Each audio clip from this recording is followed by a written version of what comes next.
Hello, everyone. Welcome to another episode of Inquisitive Finance. I'm your host, Rafael Negron, and today I'm very excited to talk about something that is a little more in depth about what we talked about yesterday regarding cryptocurrency and Bitcoin, and of course, all the other coins that come alongside that. So, yesterday I want to go a little bit into why Bitcoin was created, a little bit of a discussion about money, and sort of maybe the history about all that, the sort of foundations, if you will. But today we're going to dive a little bit deeper into that to understand a little bit more about blockchain, mining, staking, validation, so on and so forth. So if you're someone like me that's a noob to all this, like I always say, this channel was really meant for me to learn alongside my audience and hopefully impart some wisdom onto you all and just so you can feel like you're learning with me. But of course, even if you're a seasoned veteran, maybe you want to stick around and see how I approach crypto as someone that's entirely new to it, even though I've heard about it for a long time. So of course, as always, the video is going to be pretty dynamic. I have notes that I've written, and this time I have some other links that I want to show, and maybe I'll even try drawing this time. I see a lot of YouTubers doing that. I might at some point maybe upgrade to, let's say, one of those like drawing pens. Like if I can connect an iPad to my computer, that could be kind of cool.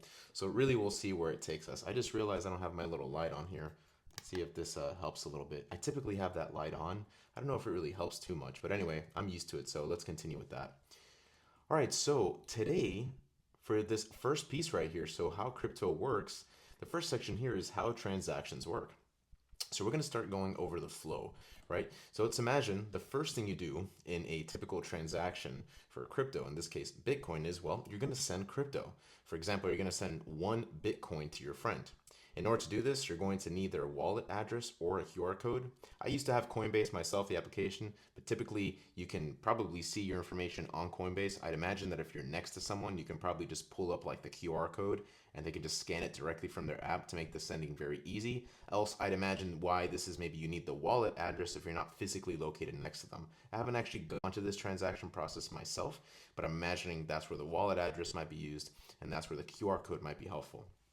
But here's some things I want to pull up. So this article actually written by Coinbase, some cool things about sending crypto instead of cash. I think this kind of ties in nicely to some of the reasons why maybe crypto was invented to begin with. So let's see if we can find this information here. So how to send crypto. There's a couple of things here. Okay, so check this part out. So why would you want to send crypto instead of cash? First, since crypto is digital, sending crypto can be done from anywhere in the world with an internet connection. That's already pretty phenomenal. Second, crypto doesn't have any physical borders like dollars, pesos, or euros, allowing transactions with anyone globally, regardless of their location, which is also a pretty phenomenal attribute of crypto. Third, you can send crypto without sharing your personal or banking info, potentially increasing user privacy and reducing the risk of identity theft. So I thought some of these points here were kind of interesting to tie back to the video that we talked about yesterday to give more of an idea of why crypto was created, some of the features it has, and some of the niceties that it brings.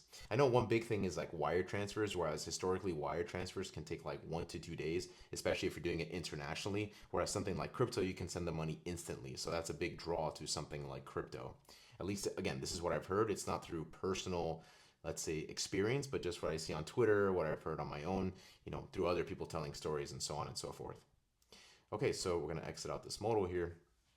Okay, so let's get to the next part of the transaction now. This is where I want to try to get a little bit interactive here. Excuse my drawing, but there is a very popular website called Excalidraw. You can see that I've kind of tried to already do a little bit on my own, but we're going to start from a blank slate. Excalidraw, typically the way I use it is for software engineering. So if I'm participating in some system design with my colleagues or if I'm practicing on my own, Excalidraw is a fantastic website to go ahead and draw the different components of your system. But in this case, I'm going to use it as a way to see what I can come up with in drawing what a transaction might look like. Now, to be completely honest, I haven't really looked up too much of what this actually looked like. I've tried to kind of stay away from some Google images so I can maybe derive an image on my own, and if not, come up with something that makes sense for me and hopefully makes sense for you based on the research I've done. Of course, always you do your own research, go and find out more information for yourself. I'm sure there are a plethora of articles online and other videos that will maybe go a little bit deeper here, but of course this is for someone like me, someone for maybe like you watching this video that's brand new to all this,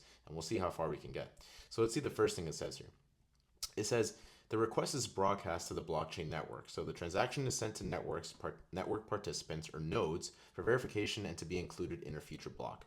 Now, being a software engineer, when I hear node, I think of something like a graph. So that's exactly what I'm going to do here. So we're going to start drawing a couple of what I guess you might call these nodes. I just realized I didn't have the screen on my notes, but pretty much what I said is exactly what I was reading. So let's copy some of these squares here. I'm going to call this node 1. It's funny because I actually feel like I'm in an interview right now doing this because, again, it's just what I'm sort of used to at work and whatnot and studying. So this will be node 2 here, and this will be node 3. You can imagine this is sort of the blockchain network, right? So if I connect these with these lines, we have our little node network here, okay? If we go back, it says the transaction is sent to network participants, nodes for verification to be included in the future block. So now we need to also include ourselves, right? So if we have this little, let's say, diamond here, and this is you. If there's a nice way that I can, it'd be nice if I can give this like a background maybe.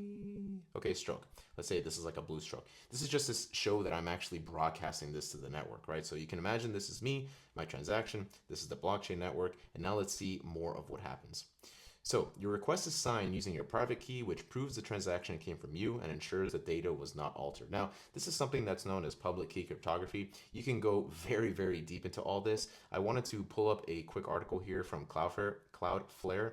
But of course, like I just said, there are a ton of videos, a ton of articles, a ton of books that you can go very, very deep into this. There are entire fields dedicated just to this one thing in particular. So of course, I'm not going to cover it in this video because I'm going to leave it to the experts. This can get very dense very quick, but I just wanted to at least give a very brief introduction here. So let me make sure I'm zoomed in here a little bit so we can all see. Let's just read this first part here, right? So public key cryptography is a method of encrypting or signing data with two different keys and making one of the keys, the public key, available for anyone to use. The other key is known as the private key. Data encrypted with the public key can only be decrypted with the private key. Because of this use of two keys instead of one, public key cryptography is also known as asymmetric cryptography. It is widely used, especially for TLS SSL, which makes HTTPS possible. So that's just like a very brief introduction to what public key cryptography is. I just want you to understand that that is what's being used behind the scenes here when we're doing things like signing using your private key, which proves the transaction came from you and ensures the data was not altered. Okay, so that is kind of what's happening there. I'm gonna draw some more as we continue along here, but of course, I wanted to mention this because you might be seeing this drawing and you might be thinking, okay, there is this blockchain network. Is there a way that maybe I can become a part of this network? And I looked it up yesterday, and there's actually a piece of a piece of software called Bitcoin Core. So you can actually install Bitcoin Core and run it on your machine. And I believe as soon as you start running it, you essentially become part of this blockchain network. So you can take part in some of the activities that we'll talk about later, things like mining and staking, as long as you're part of this network. So it seems maybe straightforward. I'm not sure how technical it is. If you want, actually, I'll go ahead and try to look into it now. Let's look up Bitcoin Core and let's see, let's just read a little bit about it here and see what happens. So Bitcoin Core, helping you keep Bitcoin decentralized. Bitcoin Core is programmed to decide which blockchains contains valid transactions. The users of Bitcoin Core only accept transactions for that blockchain, making it the Bitcoin blockchain that everyone else wants to use.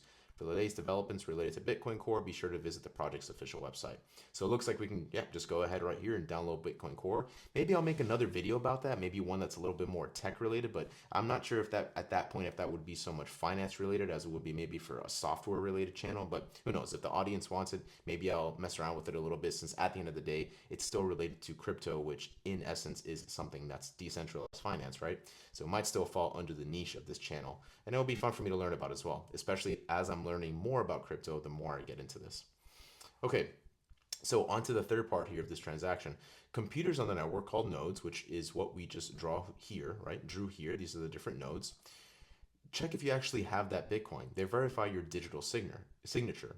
So every node has access to your public key, which is sort of like your wallet address you can think of. And they have this node right here has your transaction data and your digital signature. Now, if your digital signature matches your public key and your transaction data, it is valid. So I want you to think that in this request right here, and I looked this up beforehand to make sure that this would be like a nice, easy way to represent this. But you can imagine alongside your request, there's like this little block right here, right? And this block includes things like your transaction. Let me actually line this up a little bit better here. It includes things like your transaction. It has things like your digital signature. I'll just put digital sig to keep it nice and short. And it also has things like your public key. Again, this all comes from the asymmetric cryptography that we were talking a little bit about earlier in Cloudflare. But again, do your own research there, learn about all this. So this is something that you sort of present, right, as part of your request. And like it says here, the network will actually check if you have the Bitcoin, and they use it. They do that by verifying your digital signature. So if that signature matches that transaction data and your public key, then it's valid and it can be added to the blockchain. Now, there's this website I talked about a couple of days ago in a separate video. It's called Blockchain Explorer. And one of the cool things is we can actually, now that we saw it on Excalidraw with this little picture I did, maybe not the best picture, but hopefully kind of gets your mind spinning, we can look at one of these transactions here and we can look at a little bit more in detail at what this transaction information looks like, right? So we have this Bitcoin transaction, we have this hash ID, the amount, the fee, and if we click right here in JSON, I actually put this through ChatGPT to understand a couple of the different fields that we have here. But really the ones that I want you to pay attention to right here are the dig sig, I believe it's called. If we find it around here somewhere, I was just looking at it earlier. Let's see, PK script, spent sender, address, SIG script. Okay, well, funny enough, this actually does not have a digital signature. It looks like I happened to click on one that does not have a digital signature. Let's go back and see if we can find some other ones here. So I'll click on another random one. You can see that these are coming in so fast. This one for 32,000. Let's again see if we can see the JSON here. Okay, SIG script. I promise you that earlier on, I was finding ones that had the SIG script. Anyway, the SIG script here is the digital signature. That digital signature is comprised of the digital signature and also of the public key. And then all this is your transaction data. So again, going back to what we were talking about here, if your signature matches the public key and transaction data, it is valid. And now once verified, the transaction joins others waiting in line, the mempool. So if we go back to this picture here, you can imagine that we present the transaction, the digital signature and the public key to the network. It does that verification using the digital signature. And now you can kind of think of this whole thing. I'm just going to move it here for illustration, but let's say it gets moved like somewhere down here, right? There's a couple of, can I copy this whole thing? Imagine there's a couple of these just like waiting in line. I realize you can't really see that it's behind my viewfinder. So let me actually move those away from there. If I can get this thing to cooperate. Can I get all of these in one? There you go. So imagine now these are all like existing transactions, right? And now they're all in this waiting room. So we have transaction 1, transaction 2, transaction 3. They're all in this thing called the mempool. Okay, so it says once verified, the transaction joins others waiting in line, the mempool. It's a waiting room for unconfirmed transactions. And now what we'll get to in the next piece, miners or validators pick transactions from that pool, group them into a block, and propose it to the network. Okay, so now we can imagine that once the mining and validation process has finished, I guess in validation here they also mean staking, which is what we'll get to in a little bit. You can see the heading down here. They'll group that whole thing into a single block, and then that becomes part of the blockchain. So now we can go back to our picture. We can draw an even larger square around this, and let's say this becomes the new block, right? This new block is a grouping of transactions, and now it gets added to the blockchain. So if we zoom out even further here, from what it sounds like to me at least, you can imagine that we have several of these blocks, right? Let's say we have several of these blocks. These blocks are empty, but you can imagine that each one of these blocks has the different groups of transactions, and these are also all linked, just like the blockchain network was. So far, this is pretty cool. It's something I've never done before. I've never even attempted to draw something like this, a blockchain request, a transaction, the grouping of the transactions into a block. So just to show you all, if you think that you can't ever understand it, take it from me as someone that's never, literally this is the first time me doing it live. So obviously, I'm a little bit making sure I pay attention to things, even a little bit nervous because I want to make sure I give you all at least a good enough view for you to understand what all this means to then go into your own research and learn more about it. But at least as long as it's good and introductory and you can walk away from the video knowing a little bit more than you did before watching the video, that will make me very happy. So let's finish off this section here. When the network confirms the block, it becomes part of the blockchain forever. So why is this trustless? So as we saw, no single company is deciding whether your payment goes through, right? It's the network itself that's doing the verification through things like math and consensus. We'll talk a little bit more about that in a second. So instead of one bank keeping the books, there's thousands of computers that agree on the same version of this ledger, right? So it's not one entity like the QuickBooks we were talking about later. Now it's this decentralized network that are all agreeing on this same version of the ledger, this same version of the blockchain, right? It's very difficult to change this blockchain, and we'll also get into that a little bit later. Okay, so that was a long section about just a typical, let's say, Bitcoin transaction. Now we're going to dive into some other sections, the first one being mining. Okay, so what exactly is mining? Mining keeps proof of work blockchains like Bitcoin honest and secure. So, what's the process for this? Well, miners use powerful computers to solve complex math puzzles like finding a valid hash. Now, I'm not entirely sure what it takes to become a miner. I don't know if this is something akin to, let's say, Bitcoin Core, where you download some piece of software in your machine that you can use to become a miner. But I do want to show you is something very interesting here. The mining rig, what it kind of looks like, the cost, and some images of these. We'll actually get into, let's say, the cost a little bit later, but I did find this Twitter page earlier. This is called simplemining.io, and they just posted a picture that I thought was going to be so relevant to today's video here. You can see, I mean, here's one already that's very relevant to this. This says our hydro-cooled site is finally energized. Soon the rest of the site will be online. Buckle up. I mean, look at the complexity of this machine, right? They are using this as a mining rig to mine crypto, okay? And if we go even lower here, it says this container currently mines about 1 Bitcoin per month. Oh, it exited full screen. I hope it was still going. I'm not used to just what happened because all the windows kind of shifted in full screen. So let's just watch it here. This container currently mines about 1 Bitcoin per month. I mean, look at the size of this again, right? They open this container. There is this massive machine inside. You can imagine that to keep this thing up and running, it's going to cost a lot of money. So I just wanted to give you an idea of why it is so difficult to do mining, right? Again, I don't know how you actually opt into it, but this is the process. This is what people are doing. They're investing money in this to continue mining Bitcoin.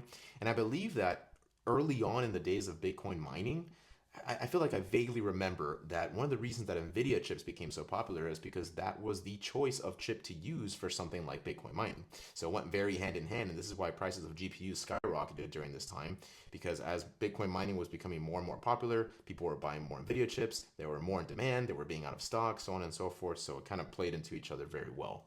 So if you ever heard about that correlation there, now you have a little bit more information. So going back to it, I just wanted to show that because I thought it's just very interesting just to see all this here. And you can follow these people, Simple Mining. I'll go ahead and follow them because I'm also interested in knowing about all this Bitcoin stuff, especially now that I'm learning about it with you all. But let's go ahead and keep going. So it says the first miner to solve it earns the right to add the next block of transactions. So you can imagine before, like when we look up here, right? Miners or validators pick transactions from that pool, group them into a block, and propose it to the network. So if we go back to our image here, right? They are picking up on these transactions, and all these transactions have to be picked up by miners. Now, in order for that transaction to be deemed valid and be able to be added to the network and the blockchain, there has to be this process of mining. So we can see the way they do that is by solving these complex math puzzles. And it just says here, the first miner to solve it earns the right to add the next block of transactions. They receive a block reward, which is typically newly minted Bitcoin plus the transaction fees from that block. Okay, so if we think about it, this is security through work. Solving those puzzles takes real energy and hardware, just like we saw, right, from Simple Mining IO. I mean, we saw a container full of compute power, of actual hardware and electricity costs, right? Faking data will require enormous cost. That cost is what keeps the blockchain secure. It's expensive to cheat, but it's easy to verify. Okay, so what are the trade-offs here? One is that it's very secure, but one of the cons here is that it's very energy intensive and a lot slower than something like staking. So I had this note here to look up stats for this, and I wanted to dive a little bit deeper into this article I found here. So we can see it says Bitcoin mining costs soar 47% to $137,000 in Q4 amid rising input costs and tax liabilities. Now, this is from CoinShares. I tried to find some other websites, but it was behind a paywall. This is the first one that I found that was for free. So just to give you a very quick overview here, see if I can again zoom in a little bit. The average cost to mine 1 Bitcoin increased sharply in the fourth quarter of 2024, reaching $82,162 among publicly listed miners, representing a 47% quarterly increase, according to a recent CoinShares industry report. The report pointed out the accelerated hardware deployment, tax expenses, and growing non-cash charges related to depreciation and stock-based compensation are the drivers behind this cost increase. Excluding HUT 8, which recorded a substantial tax-related expense tied to unrealized gains, let me make sure we're up here, the average cash cost stood at $75,767. When including non-cash expenses, the average total production cost rose to $137,018 per Bitcoin. So it costs a lot of money to do this. And this is why it keeps the blockchain so secure, because of the amount of money, the amount of compute it takes to be able to mine these. So you can imagine there are people all over that are willing to build these crazy machines like the ones that we saw here from Simple Mining to be able to partake in this mining process. right? Because you are getting Bitcoin in, let's say, in exchange for you investing so much money in the compute power and effort and time to be able to partake in mining in the first place. Okay, now let's get into the next method, right? Staking. Staking is the cleaner, faster alternative that newer chains use, like Ethereum, Cardano, Solana. And I put this note here because if you remember from yesterday, Bitcoin was the first one. It was that, let's say, store of value for crypto. And then another coin like Solana came out, which introduced things like smart contracts, which allowed Bitcoin to be programmable. So I thought to myself, maybe this concept of staking is a feature, how Solana has the smart contracts. Maybe staking is sort of one of these features that different coins has, and it turns out that it is, right? So not all cryptos provide staking. In this case, Solana does. It also provides smart contracts, but then all these other ones like Ethereum and Cardano also do. So it seems like different cryptos have different features. They each have a different feature set that might be relevant to, I guess, whatever it is you want to do. Maybe for you, it doesn't make sense that your crypto is programmable. Haven't really dived too deep into what that means yet. But again, different cryptos with different functions to, I guess, please a variety of people that want to use different types of cryptos for their needs. Different types of coins, let's say. Okay, so here's the process for this one, right? You stake or lock up some of your coins as a security deposit. And the network now randomly picks validators to confirm transactions and propose new blocks. Okay, if you validate honestly, you earn staking rewards like interest, right? So this is just like putting your money in the stock market, right? You gain interest, your compound interest is growing year after year. If you try to cheat, you can lose part of your stake. So in this case, it's security through skin in the game. The network safety depends on validators having something to lose. It's economic trust instead of electric power. In proof of work, as opposed to POW, I'm sorry, not proof of work. Oh yeah, proof of work. Yeah, I think this was trying to make a contrast here. Yeah, in proof of work, you spend energy. In proof of stake, you risk your own money, right? So what are the trade-offs here? It's energy efficient and fast. One of the trade-offs, I guess one of the pros here, but one of the cons is it's less battle tested than proof of work, which is the mining situation. So mining has been around since 2009 and has survived real-world attacks, global usage, government scrutiny, etc. Whereas staking has only been around since 2022 when Ethereum fully transitioned to it. So Ethereum is like the smaller brother of mining, right? It's the new hot one on the block. Maybe it's not as energy intensive, it's very fast, but it just hasn't really been battle tested, which I think over time, if it can get to be battle tested, I think it sounds to me like staking will be the favorable method of validating transactions to then be proposed to the network and eventually be included in the blockchain, right? So we have proof of work and proof of stake.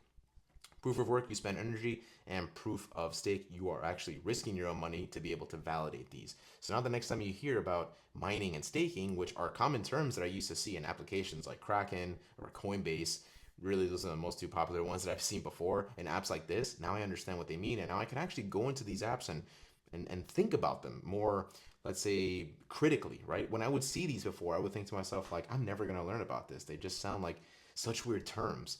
Mining and staking, I have no idea what this is about. This is not for me. I'll learn about it some other time. And now's the time. Okay. Let's continue on to this next section here. Consensus mechanisms and why they exist. So both mining and staking fall under the same concept, consensus, how thousands of nodes agree on the same truth. So in proof of work, remember, we say, I did real work, and here's the proof. In proof of stake, I say, I have real value locked up, and here's my commitment. So consensus prevents double spending, sending the same coin twice, and fraud.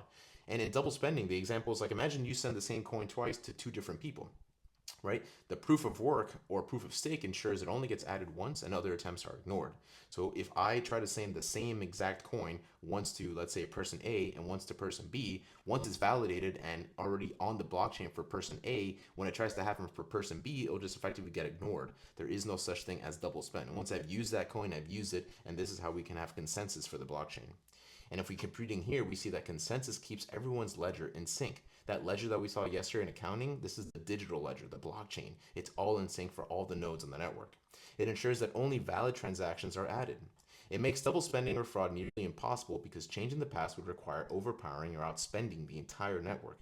If one hash of a block changes, since they're all linked, you will need to change the rest of the chain, which is computationally impossible. Going back to that picture right here, imagine if we zoom out and we have, let's say, thousands of these blocks, right? Each one of these are connected to each other based on the hash of each one of these different blocks. We didn't really go over what a hash was, but I encourage you to do so on your own time. Very interesting things here. Again, that's a little more techy. I want to keep this more on, let's say, the crypto finance type of thing.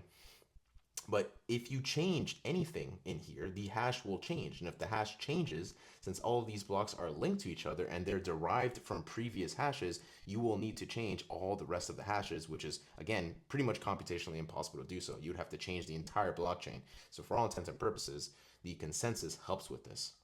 Consensus is the heartbeat of the blockchain. Every block is a synchronized beat everyone agrees on. Okay, and finally, the last section of the video, blocks and chain integrity.